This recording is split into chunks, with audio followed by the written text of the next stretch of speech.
Bonjour à tous, j'espère que vous allez bien. Aujourd'hui on se trouve pour une critique d'un nouveau film étant pas un dont je parle habituellement sur la chaîne.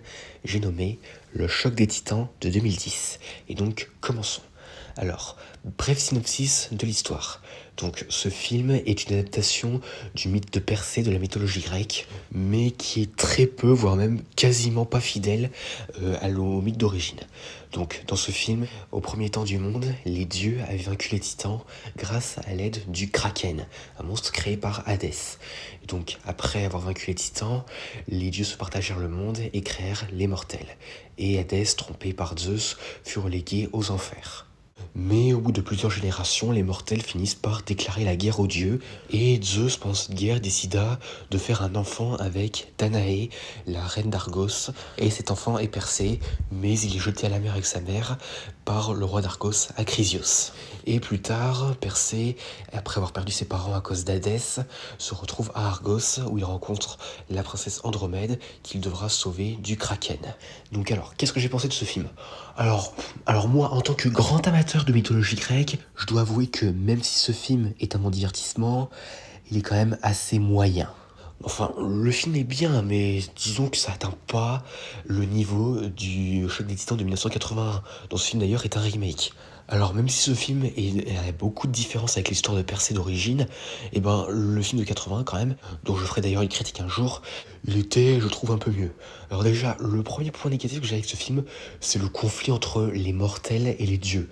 Alors déjà, ce truc, il sort de nulle part, et en plus de ça, pourquoi faire? Parce que ils auraient pu raconter l'histoire sans mettre ça, enfin, en suivant la trame de l'original, et ça aurait quasiment rien changé. Enfin, voilà quoi. Et alors, bon, bien sûr, hein, aussi, comme dans presque tous les films de la mythologie grecque, Hadès c'est le méchant. Oui, je sais, Hadès, c'est... Dans presque tous les films où t'apparaîtras, tu seras presque toujours le méchant. Oui, je sais, hein, mais bon. Enfin bref, ouais, hein, comme d'habitude, Hadès, c'est le méchant. Vous le savez, nous savons, c'est d'accord, j'ai saisi le concept. Ouais, bon, arrête, là, t'es pas dans le bon film, là. Enfin bref, plus sérieusement, en tout cas, même si Hadès, c'est le méchant comme d'habitude, eh ben je dois avouer quand même que il est quand même pas mal. Déjà, en plus, déjà, c'est Voldemort qui l'incarne. Et alors, même si Hadès, il est quand même bon, le fait de l'introduire dans ce film, personnellement, je vois pas vraiment pourquoi. Parce que, certes, Hadès, beaucoup le voient comme un méchant, n'est-ce pas Hercule, mais tout de même, de base, Hadès, il a rien à voir avec Persée, il interagit jamais avec lui. Enfin, tout ça pour dire que Hadès, je vois pas pourquoi ils l'ont mis dans ce film. Certes, son rôle il est bien utilisé, mais bon, tout de même, quand même, si c'était moi qui avais fait ce film, je l'aurais pas mis dedans. Et à part ça aussi, concernant Hadès, encore une fois, pourquoi c'est Hadès qui contrôle le Kraken? Enfin, je veux dire, le Kraken, c'est un monstre marin, donc un monstre marin qui est contrôlé par le dieu des enfers. C'est un peu bizarre. Personnellement, j'aurais fait que, comme dans l'original, ils sont contrôlés par Poséidon. Là, ça aurait fait plus de sens. Et aussi, alors, un autre truc qui est dans les points négatifs de ce film, c'est les tenues des dieux.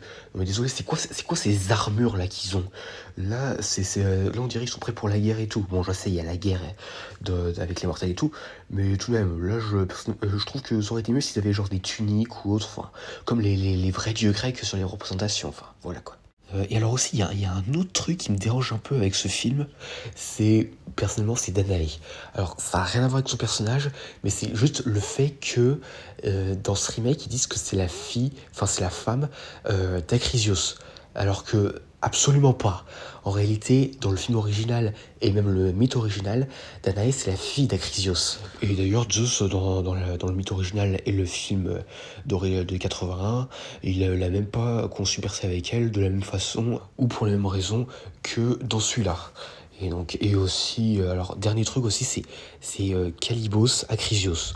Alors pourquoi Acrisios et Calibos, c'est les mêmes?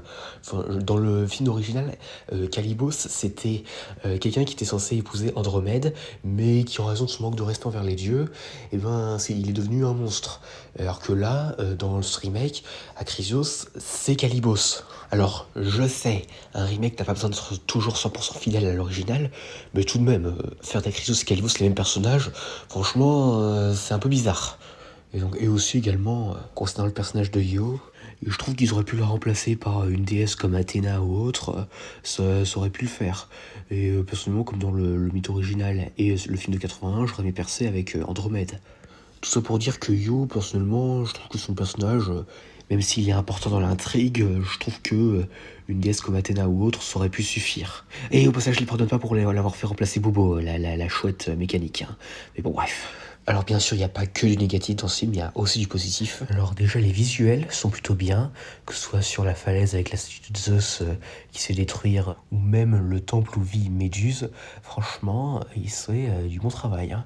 Donc alors Persée, alors même si c'est un héros grec comme on peut s'y attendre, franchement je l'ai quand même bien apprécié.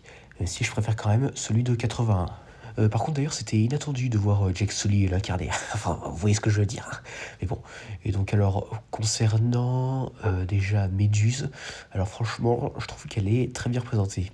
Parce que déjà Méduse il mentionne un peu son histoire tragique et tout. Enfin vraiment voilà quoi.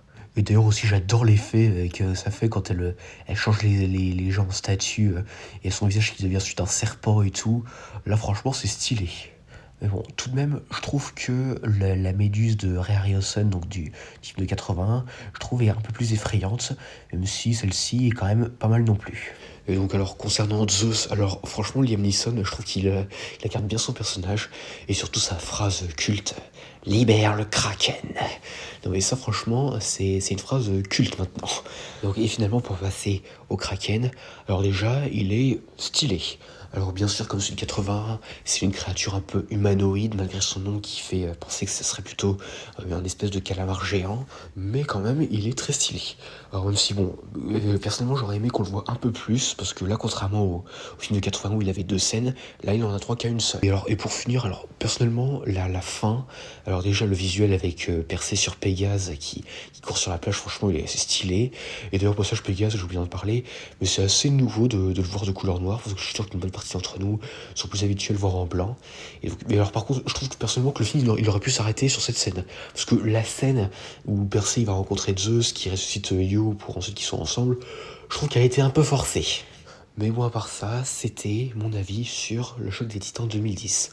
Donc un film que je trouve quand même très moyen, et franchement, le Sud 81, il le battra toujours. Et d'ailleurs, comme je l'ai dit plus tôt, un jour j'en ferai une vidéo critique sur Le Choc des Titans de 81, avec Laurence Olivier, Harry Hamlin et tout. Et donc à part ça, voilà. J'espère que cette vidéo vous aura plu, n'hésitez pas à me dire ça dans les commentaires, et à la prochaine. Et n'oubliez pas, libère le Kraken!